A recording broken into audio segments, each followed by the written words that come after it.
lẹ rồi đây tật lẹ mà rồi lên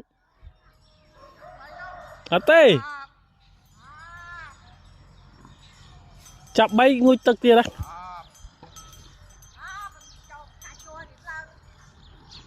mấy lẹ nữa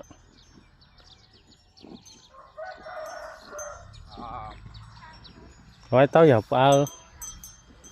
tiếng là tiếng tranh nữa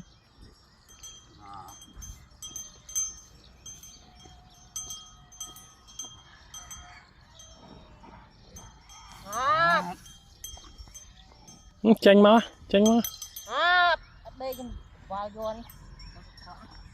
can lo